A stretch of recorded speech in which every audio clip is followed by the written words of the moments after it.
Get ready to hear the truth about America on a show that's not immune to the facts with your host, Dan Bongino.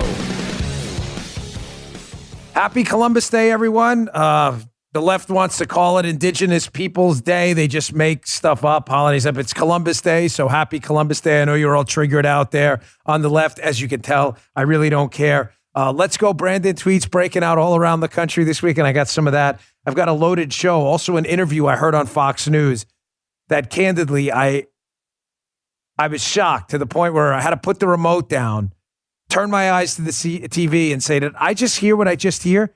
I covered it on my show this week, and I promise you, you're going to be like, wait, what? Another more deadly virus in Wuhan?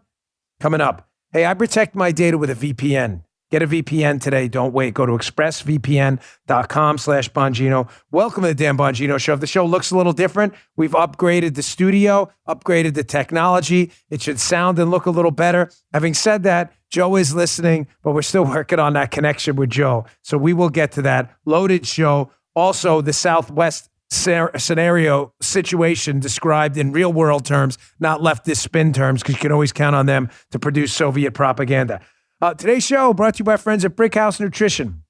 With all the talk about COVID, it's easy to forget there are other viruses, other illnesses, and you got to keep your body sharp, healthy, and ready to go and fight off these nasty pathogens. Fall's here. Cooler weather comes around. Flu season comes around. Stay healthy. Do what every doctor recommends. Eat fruits and vegetables, the kind you get in Field of Greens. This is actually one of my bottles of Field of Greens right here. Field of Greens is unlike other superfoods because it uses real USDA organic fruits and vegetables. It says nutrition facts on the back, not supplement facts. Why? Because it's real food. Wholesome fruits and vegetables ground up into an awesome tasting powder.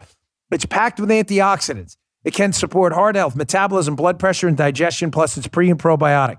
It's great for everyone in the family, including the athletes like my daughter. I take it twice a day. Field of Greens is packed with wholesome, fresh, clinically researched essential fruits and vegetables, 18 of them. Taking Field of Greens is super easy. Open the jar, take a scoop, put it in some beverage, protein shake, water, whatever you want, juice, and it tastes great. Stir, drink it, you're done. Go to brickhousenutrition.com/Dan today and get 15% off your first order, the promo code Dan at checkout. You will love the product. I take it. Guy takes it. Everyone takes it. Give it a try. Your body will thank you. brickhousenutrition.com/Dan. Pick up Field of Greens. brickhousenutrition.com/Dan. Use promo code Dan. I'd say, all right, Joe, let's go. But Joe's listening out there, so it's Kenny Bell time. All right, Dan Bongino, Kenny Bell time. Let's go. We haven't used the Kenny Bell in a while. The only thing is you have to physically stop the Kenny Bell. It'll ring forever. So just quick before we get into it, here is some video audio of another Let's Go Brandon chant that broke out at the Ole Miss Arkansas game this weekend. Let's go, Brandon. Check this out.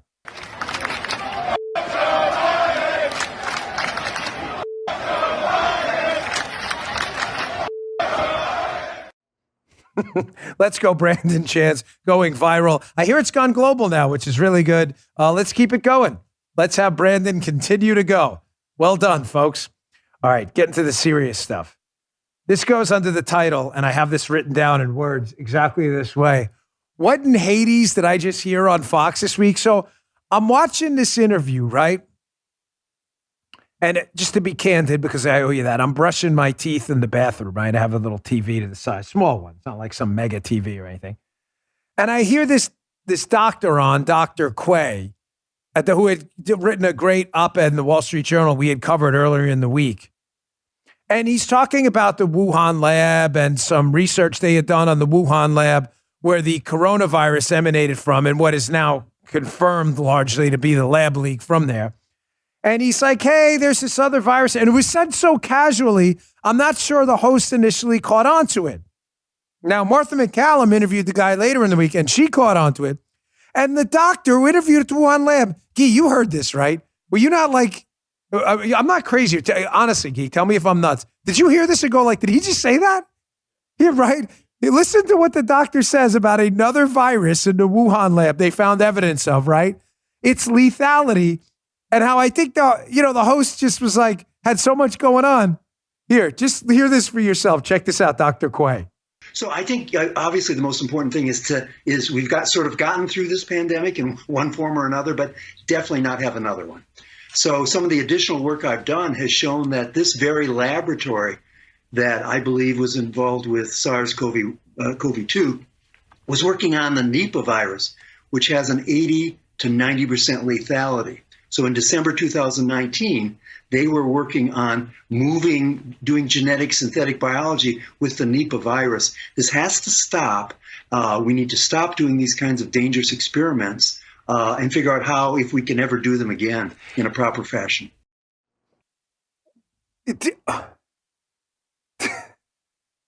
I covered this on my Unfiltered show this weekend on Fox with Pete Hegseth too. So did he just say that? So a well-respected doctor who's done some work on the Wuhan lab where they were producing deadly viruses like the coronavirus and making them more lethal to human beings by adding these furin cleavage sites and other things so they can infect humans more easily, was also doing work on another virus called the Nipah virus, Nipah, the Nipah virus, which has a lethality rate of, from what I looked up, anywhere from 50 to 80%. I'm leading the show on Monday, despite this being an incredible news weekend, content-wise. What's happening at Southwest? I mean, there's really a ton of things, because I was stunned when I heard that. There's a lab in Wuhan that caused this global pandemic of a virus with a lethality rate, depending on your conditions, of only about 2 to 3%, depending on if you have conditions or not. For kids, it's minuscule. But they're also working on a virus that has a lethality rate of up to 80%. For liberals, that means 80 out of 100 people infected could die or will die. So I had to look this up. I called Matt Palumbo, who writes at my website, and I said, Matt, can you write a piece on this? It's in my newsletter today. Please, if you've ever read my newsletter, Bongino.com/newsletter, please read this article today, not yesterday, not tomorrow, today. Can't go back in time. Matt Palumbo, Bongino.com, be in a newsletter. Top scientist lays out case for Wuhan lab leak, warns they may have an even deadlier virus. So I looked this up and decided to do some homework because I'm like, all right, maybe, who knows, maybe he slipped. You know, the left, I mean, I'm not suggesting he's a leftist at all, but, you know, the left and stuff with fear porn, surely they would have taken advantage of this. But no, because it involves their Chinese Communist Party friends. You haven't heard anything about this anywhere outside of Fox. So here's the doctor in a research paper at Cornell University from September 19th of this year, Stephen Quay. That's the doctor you just heard in that clip. Nipah virus vector sequences in COVID-19 patient samples sequenced by the Wuhan Institute of Virology.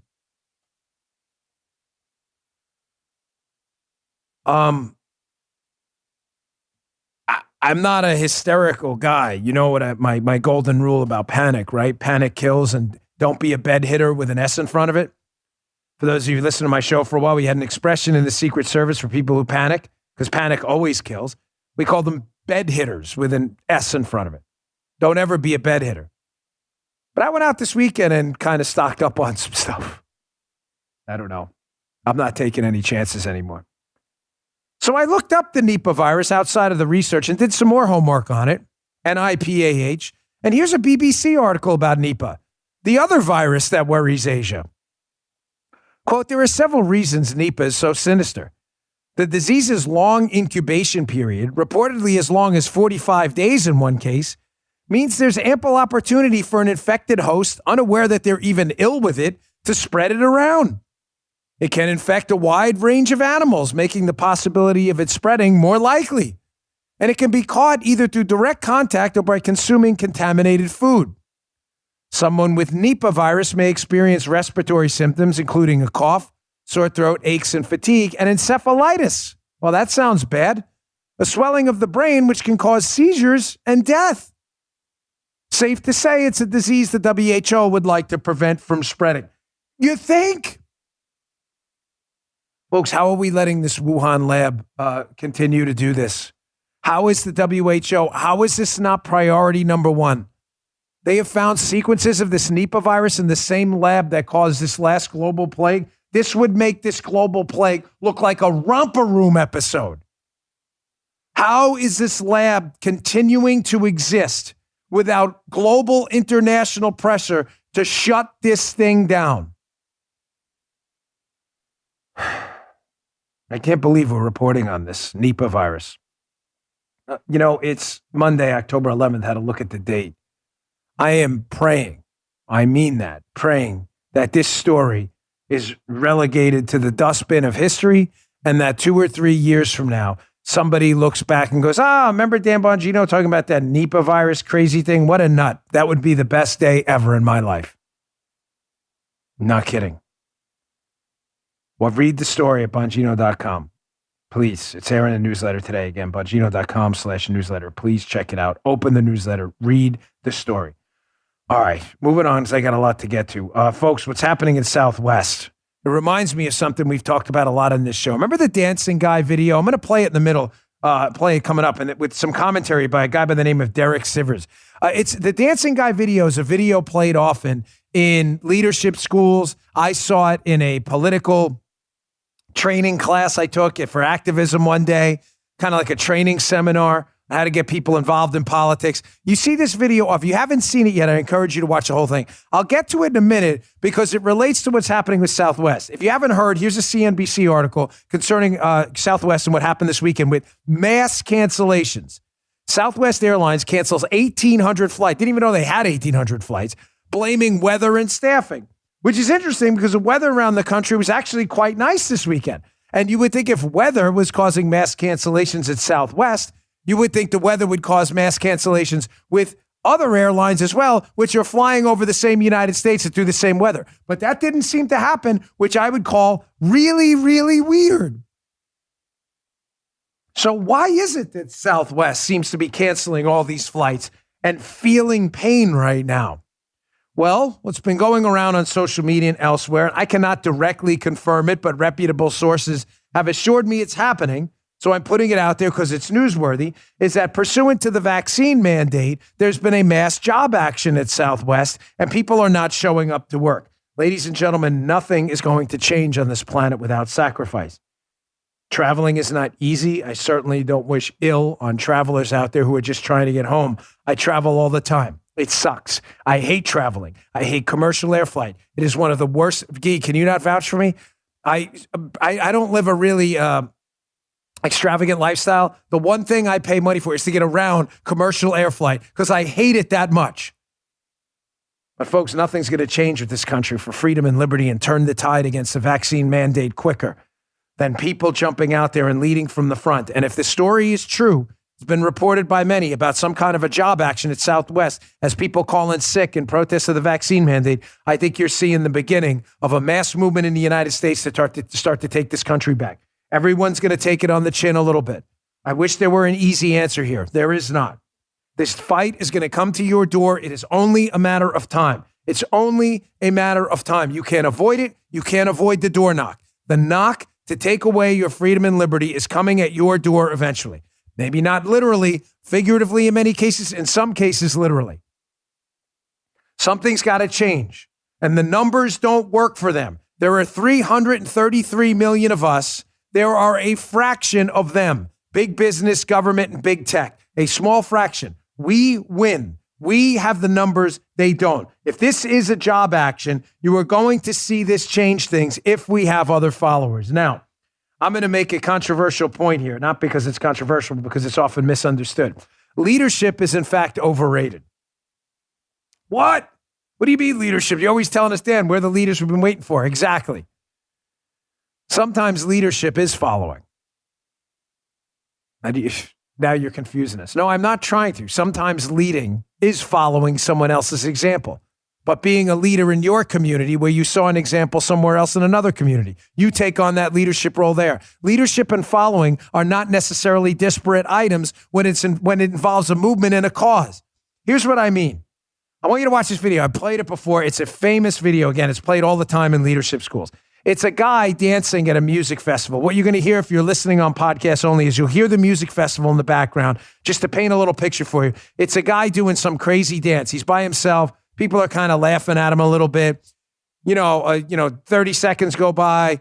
A guy jumps up and starts dancing with him. So now there's two of them dancing like crazy. The guy dancing with him welcomes the second guy dancing crazy. Then all of a sudden, a third person joins in. Then you have the first follower and the second follower. And then when the first and second follower are welcomed by the first leader doing the crazy dance, you're going to see the entire festival get up and create a mass movement like that right in front of your very eyes. Listen to the commentary in the background. You can see his full video on his YouTube channel. It's Derek Sivers.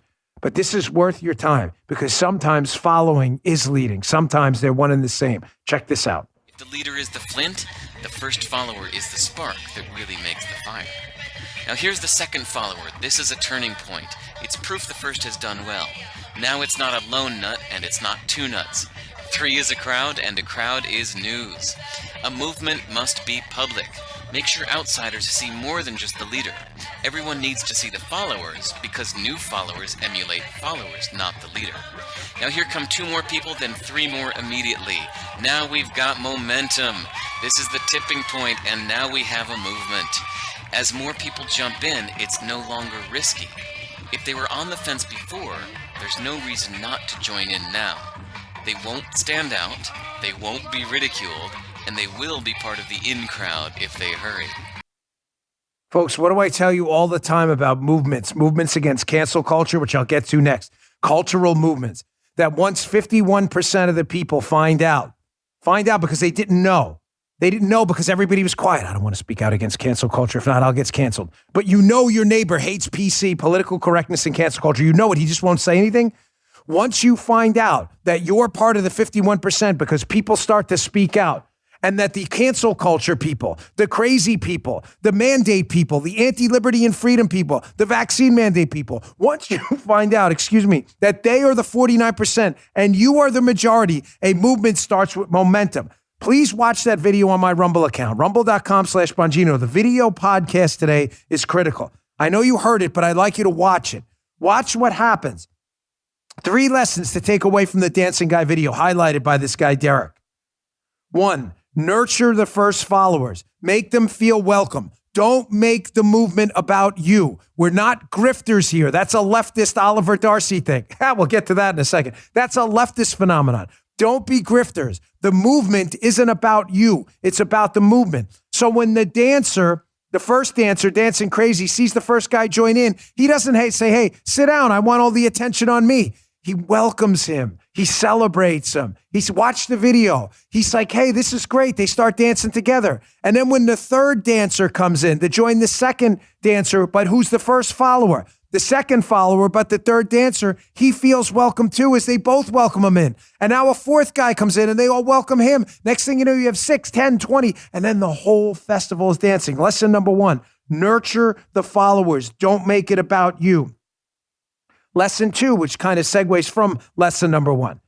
Nurture the followers because it keeps it about the movement, not about you. Don't tell the followers, oh, sit down. I want the camera on me. We don't. We want the camera on everyone. So to the Southwest employees, if you are in fact doing this, you are heroes. To the rest of the working community out there, stand up too. Stand up. I've already made my position absolutely crystal clear on these mandates. I will not comply. I don't care what happens. I will not comply with vaccine mandates. I'm not doing it. I've already made it clear on this show publicly. Nurture your followers. Be public about it. That's part of lesson number 2 as well. Nurture the followers. It's always about the movement, never about you. And be public. Celebrate the followers publicly because they're leaders too. Third lesson. The followers are critical. Find them everywhere. Find them throughout the crowd. Keep everyone. Find them throughout the country. Go out and seek them. Tell them they're not alone. Let them know that communication's key. I guess that's the way to sum up lesson number 3. How to communicate with the followers. Go find them. There are people out there who are quiet because they still think they're in the minority. They are not. You are the 51%. They are the 49%. They will only know that if you communicate that with them and show them you are the 51%. Nurture the followers. Be public about the following. Do a public show of appreciation for the followers. And 3, communicate with them to let them know they are not alone. They're not alone. That's the way to create a movement. This video is taught in leadership schools all over the place. It's shown out there. It's out there.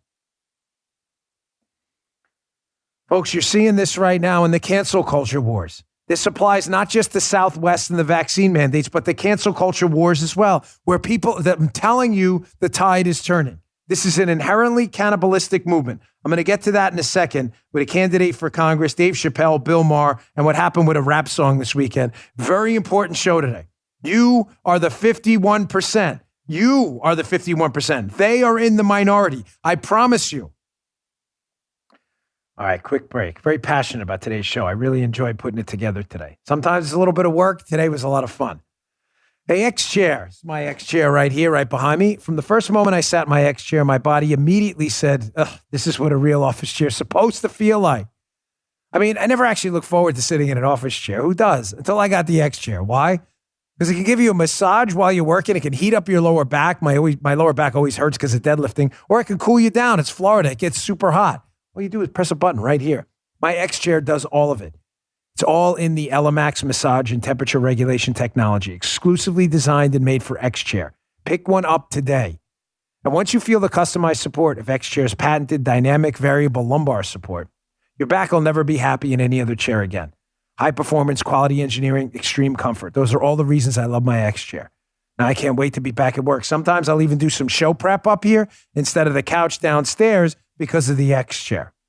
Take my advice. Get that feeling I have. Try X-Chair today and for yourself, risk-free for 30 days. Once you realize how much better your chair should be, you'll never go back, I promise. Go to xchairbongino.com now. That's the letter xchair, BONGINO.com. Or call 1-844-4XChair for $100 off your order. That's a huge savings. X-Chair has a 30-day guarantee of complete comfort, and you can finance your purchase for as little as $30 a month.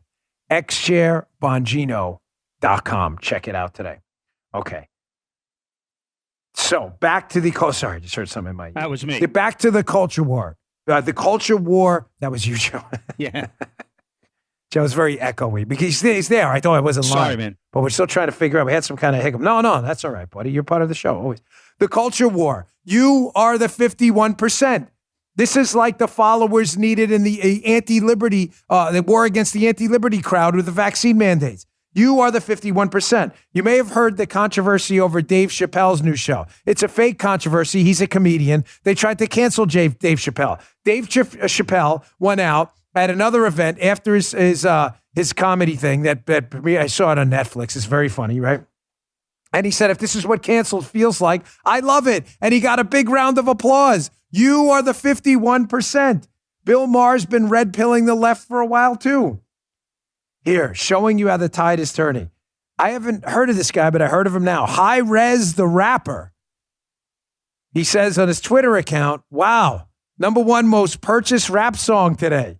Thank you so much. Keep it at #1. Please grab a copy on iTunes if you can. The people have spoken. They want freedom-loving music. And look who's #2. Tom McDonald. The other guys who've been rapping and singing about freedom and liberty against these mandates. I'm telling you, the tide is turning. What's that? He loves to see it. Joe loves to see it. I love to see it because I love freedom and liberty. Even Echoey Joe says, yes, I'm down. This is great. We are turning the tide. I'm telling you, we are the 51%. We're communicating. We're nurturing new followers. We just got to keep the damn grifters out. That's the problem. Just a quick story before I get to my next. Speaking of grifters, they need a little comic relief in the middle of the show. CNN clip is just classic. But I want to welcome to Rumble. You know, I'm an equity stakeholder in Rumble, the free speech alternative to the communists at YouTube. Joe Kent for Congress. Terrific candidate, veteran out of Washington State, running for Congress. He was banned from YouTube for speaking the truth because YouTube is full of commies, disgusting filth at YouTube. So what do? We welcomed him right over to Rumble. Joe Kent for Congress. Go to his Rumble account, follow him, watch his videos, and again, show ScrewTube we're the 51%, and they are the commies in the minority. Welcome, Joe Kent. I'll highlight that on my radio show. Jim, maybe we should get him on the radio show this week. Maybe Thursday or Friday. We're working on it. I got Bill Malugin on my radio show today about the stunning footage of the border wall rotting and not being built. We bought it and it's sitting there rusting in the desert. He's coming up on my radio show later. All right. You need, on a serious show like today about Nipah virus and protest activity against vaccine mandates and cancel culture, sometimes you need a little comic relief. I mean, it is Monday. I don't want to hit you with all this at one time. And always there to provide it is CNN and their resident clown, court jester, Oliver Darcy, probably one of the biggest clowns on TV. He doesn't rate in our dopey talking head Olympics because CNN doesn't have him on enough to count, so nobody really knows who he is. But I know Darcy. I know people who know Darcy. He's a lifelong grifter. He pretended to be a conservative so he could grift and make money. People who knew him told me he was a total loser, a scrub and a zero. That's why he couldn't hack it anywhere he wanted. So where do scrubs and zeros get welcomed? Of course, over at CNN. They love scrubs and zeros. So here's a little bit of comic relief. Here's grifter Oliver Darcy talking about on CNN about how we really got to do something about these misinformation conspiracy theory people. Keep in mind, he's saying this on CNN, the PP hoax network, the Hunter Biden emails or Russian disinformation network, the Wuhan lab leak is a conspiracy theory network. This clown, this joker, grifter, loser is actually saying this on CNN without a hint of irony. Watch this. I think we're finally starting to have a conversation about the companies behind the scenes that allow outlets like OAN to profit off of lies. We talked about this earlier this week, like you said, with Facebook and how that platform allows for the spread of misinformation and conspiracy theories. But it's also good that we're talking about it in the realm of television, because an outlet like OAN would not be allowed to spread this sort of hate and wackiness to millions of homes if not for a company like AT&T that's choosing to do business with them and, frankly, enable and platform them. And Jake, this is important because we've seen the damage that these crazy conspiracy theories can do, whether it's regarding the big lie in January 6th or vaccines and the coronavirus pandemic. These lies are corrosive to our country, they're damaging to our democracy, and they're being enabled by companies like AT&T. The hilarious part about this thing is, one, the guy's probably the biggest grifter on television. Seriously, Oliver Darcy on TV, anywhere.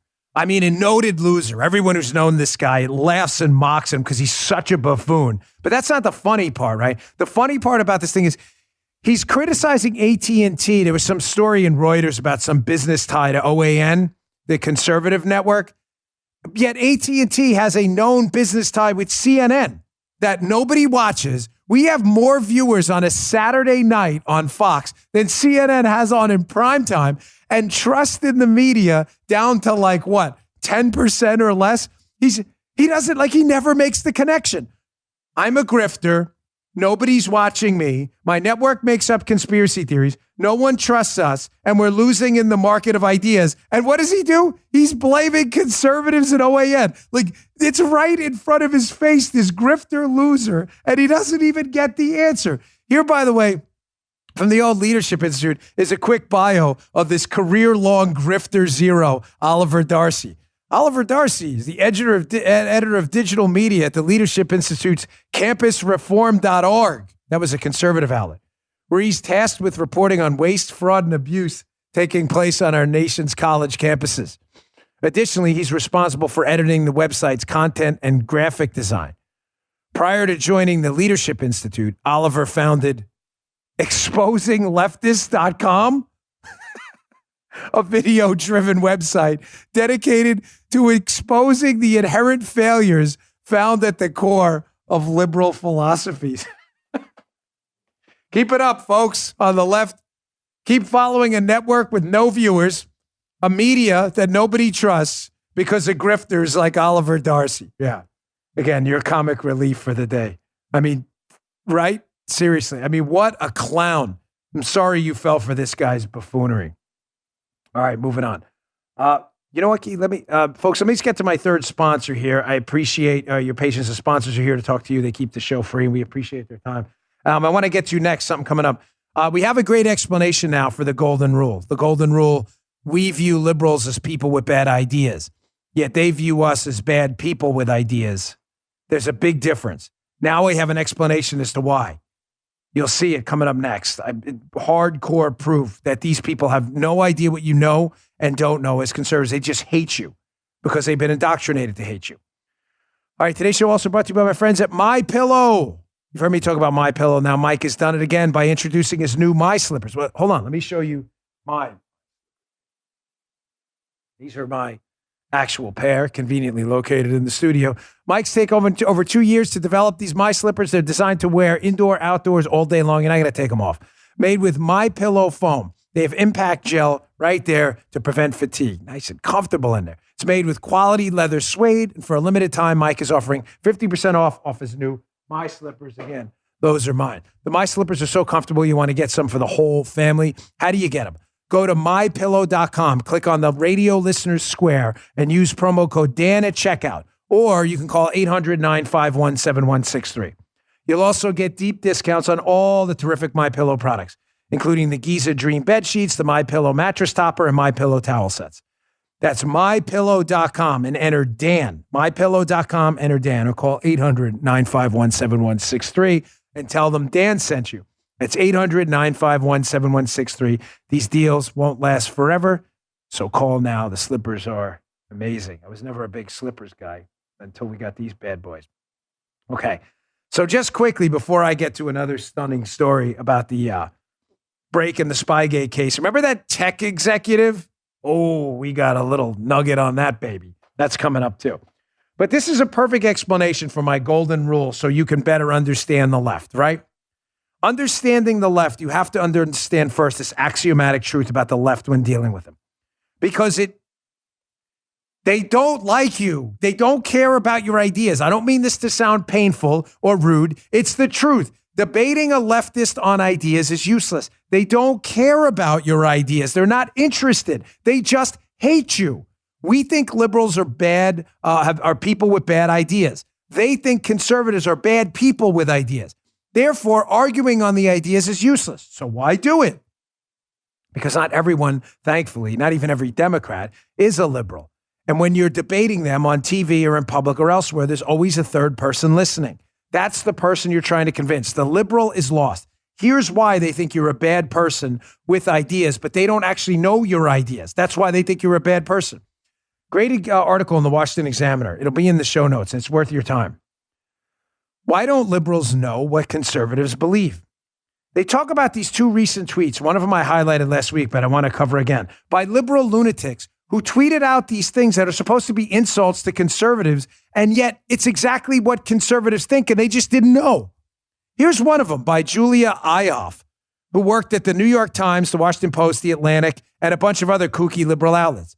So she tweeted last week, this is hilarious. Notice how she calls pro-lifers anti-choice, by the way, because she's a hack and a loser. Julie Ioffe tweets, if you are anti-choice and you want to make sure women carry every pregnancy to term, why not make the person who created the pregnancy contribute? Why not have men pay child support to the women they impregnate? Surely it's not the women's responsibility alone. Guys, dude. Does she not realize that is the conservative position? That's like arguing, why don't you conservatives actually argue for tax cuts, claiming individuals spending their own money would grow the economy? Are you an idiot? That is the conservative position, you dunce. You see my point? Julia Ioffe thinks you're a really awful, genuinely bad person who's anti-choice and hates women, but has no idea what you actually believe about life, supporting pregnant women. She has no idea. That is exactly the conservative position. I know you guys believe in supporting women you impregnate. Yes. Yes, thank you. Agreed. Are you guys this stupid all the time? Or is it just a weekend thing? All the time, Guy says. Here's the second one we covered last week. From the 1690, widely ridiculed 1690 project, just a disgrace to quote history. It was 1690 project was Nicole Hannah Jones's project, right? It's nonsense. Says the United States was only about slavery and that's our foundational thing. And, just this whole thing's just crap. Everybody's been laughing at it because it's so stupid. But she tweeted out, remember this one? Why do school choice advocates never advocate eliminating school district boundaries and funding schools by local property tax and allowing poor black students to attend white wealthy schools in neighboring municipalities? They don't really want choice, just privatization. This is exactly what conservatives believe about school choice. This idiot, Nicole Hannah Jones, doesn't even know that. Again, just like Julia Iov, she believes you are evil people who hate women and minorities. So because they believe that, they assume things about you that mean you're a bad person. You don't want black kids to go to good schools. You want women to suffer alone if they've been impregnated by someone who doesn't want to take care of the baby. None of that's true. You see, they are programmed, just like Yuri Bezmenov said. They are programmed. Do you see what I mean? Where we understand the liberal position, because although we don't like them, we view their ideas and we challenge them. We think they're people with bad ideas.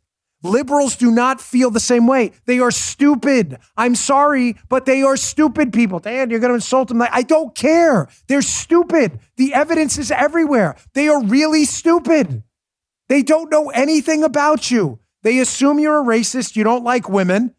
So they don't even bother to ask you, hey, are you a racist and do you not like women? No. What are you, crazy? What's in that pipe? What do you want, smoking crack in it? It's not tobacco. I know nothing. Nothing. I know. They don't add anything ever. It's not just that they don't know it. They're proud of it. Here's the third takeaway from this Washington Examiner piece. Here's an actual study proving my point that liberals are idiots. A 2018 study asked 2,100 adults to identify what they believed about a wide range of political issues. And then here's the kicker. They asked them to estimate what people in the other political party believed about the same issues. Simple question. Hey, conservatives, what do liberals think? Hey, liberals, what do conservatives think? Here's what the study found, proving my point that liberals are idiots. Empirical evidence of liberal idiocy. The study found that centrists and those not interested in politics did much better at estimating what the other party believed than politically involved partisans. Meaning, if you're not involved in politics at all, you have a better idea of what the conservatives are thinking. It says, but while a person's level of education made no difference when Republicans estimated what Democrats believe, listen to this one. The more time Democrats spent in school, the worse they did at identifying what Republicans believe. Again, you are not wasting your time here. What are our two axiomatic truths out of our 10 plus golden rules? Number one, liberals think you are bad people with ideas, not people with bad ideas. Proof. But what's the second one I've told you about often? They don't even get They don't even get past the debate. It's an emotion-based argument because they are so fully invested in hating conservatives. It's an emotion. They don't even bother to ask what you think. And it proves the point that the schools have become exclusively indoctrination factories. And what have I told you about over the last few weeks? Who are the most dangerous people in the world? You know, come on, you listen to the show. Yes. Stupid, smart people. They're smart, air quotes. They went to school. And the more they go to school, Democrats, the dumber they get, proving they are fully invested in emotion, not in fact. Stupid, smart people are the most dangerous people on the planet, and that is the modern liberal. Yeah. What is that? What do you mean? I don't know. What is it? He's talking about Thomas Sowell, or he's how the road to ruination in a nation is through the Ivy League diplomas. Another one, William F. Buckley, too. He'd rather be ruled by the first, 400 names in the phone book than people in D.C. It's true. He's laughing, but it's true. Here, just doubling down on my point that the stupid, smart people in the Democrat Party are the most dangerous people on planet Earth. They know nothing about you at all. They just hate you already without knowing a damn thing about you. There was an excellent article in Politico this week. Otherwise known as Bullhitico, right? But it's a good article. Shocking. Even a blind squirrel gets a nut. It talks about the Democrats' privileged college kid problem.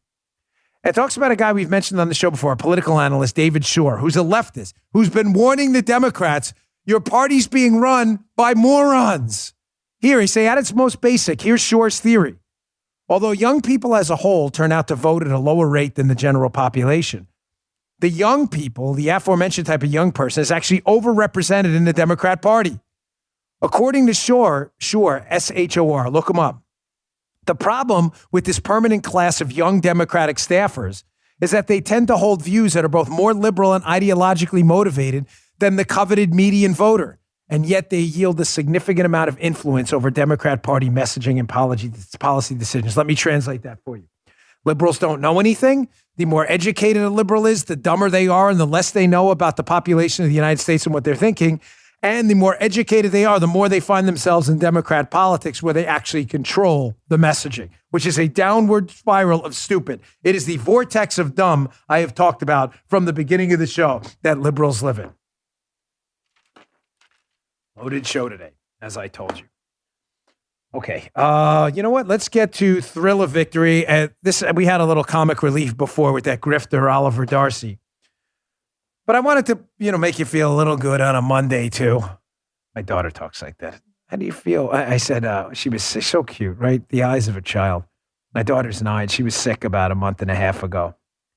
And I see her on a Monday. When they have those sniffles and those puppy dog eyes. And I could tell she wasn't, but she didn't want to make me feel bad. And I said to her, Amelia, how are you feeling? She knew I was devastated the whole weekend. She was really sick. And she had felt a little better by Monday. And she said, I feel a little good, Daddy. Oh, man, warmed my heart. I love those kids. Speaking of parents, unintentional segue there, kind of got off topic, but talk about the thrill of victory. Did you watch the Texas A&M game this weekend? I hope not. You were watching Unfiltered, I hope, my show. I get it. Texas A&M, huge upset over University of Alabama college football game. But Texas A&M, the punter, Seth Small, the kicker, they kicked a field goal to win the game. Just watch this on my Rumble. This is just talk about the thrill of victory here. Watch Seth Small's family as they're just getting ready for this kick about to happen. Big, probably the biggest upset in college football I've seen at this level in a long time. Texas A&M defeating Alabama. Watch the family's reaction. This is amazing. Check this out.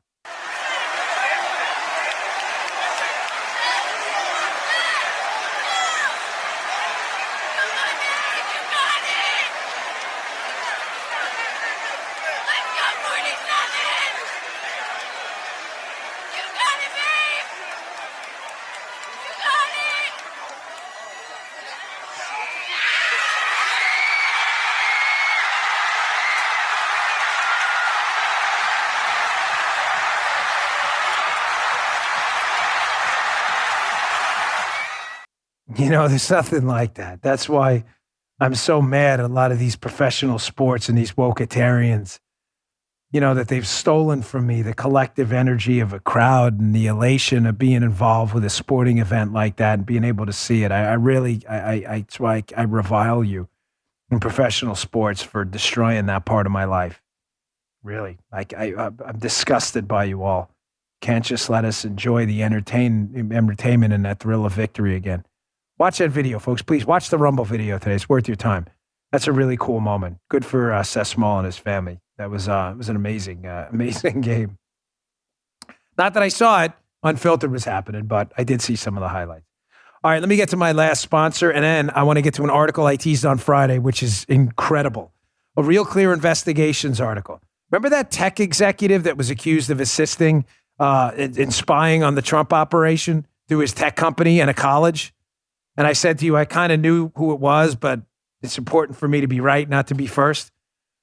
Well, there's a great article this weekend pointing to some strong evidence that we've identified who the tech executive is, and it's really disturbing stuff. Our last sponsor today, Relief Band. This product was a lifesaver for me. I went through some stuff with nausea, and I was sick for a while and got through it. Thankfully, due to Relief Band, that's why I was ecstatic to have them on my show as a sponsor. Chemo sucks. It gets you really sick. And something that got me through it is Relief Band. You just put it on, it's 2 buttons. You turn it on and you just turn it up or turn it down right there. It really can't get any simpler. Well, how does Relief Band work? Well, Relief Band first, they're the #1 FDA-cleared anti-nausea wristband. It's been clinically proven to quickly relieve and prevent nausea and vomiting associated with motion sickness, anxiety, migraines. That's why my wife wears it. You can see we use this thing a lot. Hangovers, morning sickness, chemotherapy for me, and so much more. The product is 100% drug-free, non-drowsy, provides all natural relief with 0 side effects for as long as needed. For me, it worked right away. You just literally turn it on. That was it. And seconds later, I felt better. The technology was developed over 20 years ago in hospitals to relieve nausea from patients. But now through Relief Band, it's available to the masses. How does it work? Relief Band stimulates a nerve in the wrist that travels to the part of the brain that controls nausea. Then it blocks the signal your brain is sending to the stomach telling you you're sick. It's that simple. Relief Band is the only over-the-counter wearable device that's been used in hospitals and oncology clinics to treat nausea and vomiting. Ensure nausea is never the reason to miss out on life's important moments. Right now, Relief Band has an exclusive offer just for Dan Bongino Show listeners. If you go to reliefband.com and use promo code Bongino, you'll receive 20% off plus free shipping and a no questions asked 30-day money-back guarantee. Head to reliefband.com. That's reliefband.com. Go today and use our promo code Bongino, Bongino, for 20% off. Thanks, Relief Band, for everything. You know what I mean? All right. Paul Sperry just knocks it out of the park, folks, in this piece in Real Clear Investigations. It's in the newsletter today. The newsletter, it's critical. You read it. Between the Nipah virus and this, there's a ton of content in there. And also the Left Doesn't Know Us, but We Know Them article. The headline of the article is Durham probes Pentagon computer contractors in anti-Trump conspiracy. Let me give you the bottom line up front. The indictment of the Clinton-connected lawyer for setting up Donald Trump with the collusion hoax, right? Michael Sussman had some unbelievable nuggets in there. One of them was about a tech executive and a university alleged to have assisted in framing Donald Trump for a fake conspiracy. The fake conspiracy was obviously that he colluded with the Russians. He did not. But that a computer in Trump Tower was talking to a computer in Russia connected to Alpha Bank. And that's how Trump was communicating. The story's totally made up. But there was an allegation in there that a tech executive was involved in it. Well, Paul Sperry, through his reporting, appears to have identified this tech executive. He says, quote, a powerful and influential player in the tech world, this Rodney Jaffe, tasked a group of computer contractors connected to Georgia Tech with finding anything in internet data that would link Trump to Russia and make the Democrat VIPs, quote, happy. According to an email Jaffe sent in August of 2016 to researchers, that's what he said, to make the VIPs happy. The next month, the group accused Trump of maintaining a secret back channel through that connection I just told you about. These accusations were later determined to be false by the FBI, Mueller, the DOJ Inspector General, and a Senate Intel report. You tracking this? This tech executive, Jaffe, who's alleged in this reporting by Paul Sperry to be the guy in the indictment, the tech executive, again, according to the indictment, who is alleged to have helped them create this back channel from Trump Tower to Alpha to communicate that's fake. What the hell was a tech executive doing? What was his motivation? Why was Georgia Tech alleged to have helped this out? Why did this happen? Well, it goes on. Follow the money here, folks. What about the connection between Rodney Jaffe, the tech executive, Jake Sullivan, who's Joe Biden's current national security advisor, and Merrick Garland, the AG? Follow the money. Follow the money. Jerry Maguire style. Show me the money.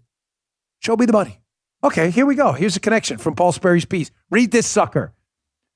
One of the campaign representatives with whom Jaffe coordinated, he's the tech executive, was Jake Sullivan, Biden's current national security advisor, who at the time was acting as Clinton's foreign policy advisor. Now serving in the White House as President Biden's national security advisor, Sullivan's under scrutiny for statements he made under oath to Congress about his knowledge of the Trump Alpha research project, which I'll add is a fake. Piece goes on. In a potential conflict of interest, Attorney General Merrick Garland employed Sullivan's wife, Maggie, as a law clerk when he was a federal judge. What? Garland controls the purse strings to Durham's investigation and whether his final report will be released to the public. So just to be clear here, so I'm not missing anything. So this tech executive who's alleged to have worked with the Clinton campaign to frame Donald Trump for a fake computer connection to Russia, was working with Jake Sullivan from the Hillary Clinton campaign, who's now Biden's national security advisor, And the current attorney general responsible for funding this probe into Clinton shenanigans, that he had a relationship with Jake Sullivan's wife, an employment relationship there? Folks, I wrote a book on this called Follow the Money for a reason. If the attorney general shuts this thing down, he should be investigated immediately. This man this is the most failed attorney general in modern times, and that's saying a lot considering we had to deal with Eric Holder. Now, what is going on with Georgia Tech? Why is Georgia Tech, the university, alleged to have been involved in this? According to Paul Sperry's piece, he writes, meanwhile, the Georgia Tech researchers, who again in the report were alleged to have been working with Rodney Jaffe, the tech executive, to find these connections between Trump Tower and Alpha, which didn't exist. He says the Georgia Tech researchers were vying for a $17 million Pentagon contract to research cybersecurity, which they landed in November of 2016. Federal documents show me the money. Remember, Jerry? Show me the money. Show me the money. Government funding in hand, they continued mining non-public data on Trump after he took office. So not only are we talking about showing you the money, now we're talking about mining non-public data on the now president of the United States, who was then president of the United States, President Donald Trump.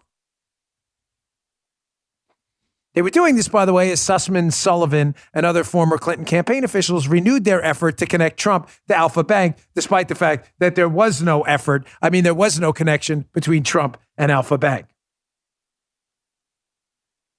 So who's this April Lorenzen, too? Oh, this gets better. Identified as originator one in the Durham indictment, she, April Lorenzen, like her colleague, Jaffe, who's the tech executive, according to this report here, is a key subject of the investigation and faces a host of legal issues. Emails the investigators uncovered reveal that Lorenzen, discussed faking internet traffic with the Georgia Tech researchers, although the context of her remarks are unclear. Prosecutors suggested Lorenzen was trying to create an inference of Trump-Russia communications from DNS data that wasn't there. Folks, they have been lying to us the whole time. Now we know collusion was a hoax. We know the PP tape was a hoax. We know the Michael Cohen in Prague was a hoax.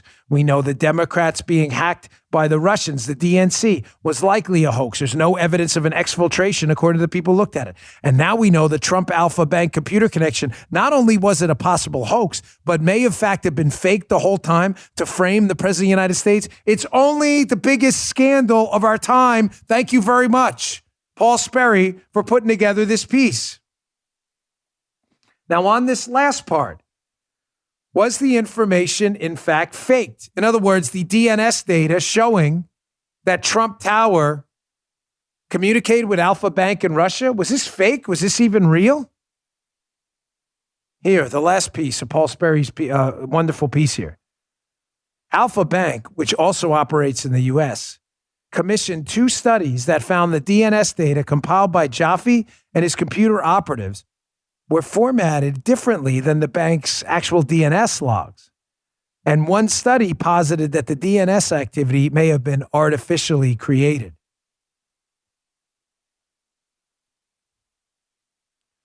I had Sarah Carter on my Fox show, I don't know what it was, 3 or 4 weeks ago, forgive me. She had hinted that she had some information from a source indicating exactly this, that President Trump and then candidate Trump may have been framed the entire time. Keep in mind, let me sum this up for you, how devastating this information is. The current attorney general may be connected or is connected to the family member of the current national security advisor, Jake Sullivan, who may have been in, if this information is accurate, on a conspiracy between the tech industry, the Clinton campaign, Jake Sullivan, and others to frame candidate Donald Trump and then President Trump for communicating with a Russian bank and created the communications because they didn't even exist. You understand how this is the biggest scandal of our time? There's not even a close second.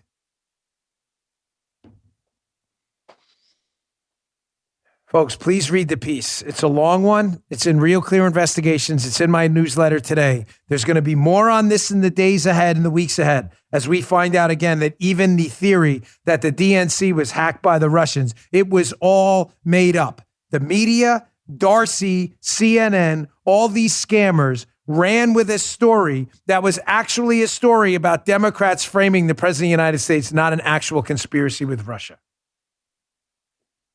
All right, folks, I appreciate you tuning in. Don't miss the show later. We got Bill Malugin coming on about the border crisis. There are piles and piles of steel fencing and wall sitting there at the southern border, rusting as we pay $5 million a day not to build a wall to stop people from coming in the country. We'll talk to him about that. And I'm trying to get David Asher, who also was involved with the scientists about the Nipah virus, on the show later in the week. Don't miss it. This Nipah virus thing. Call me crazy. I'm a little bit anxious about that. You should be too. Check out my Rumble account, rumble.com/Bongino, and the newsletter. We really appreciate it. I will see you all tomorrow. You just heard The Dan Bongino Show.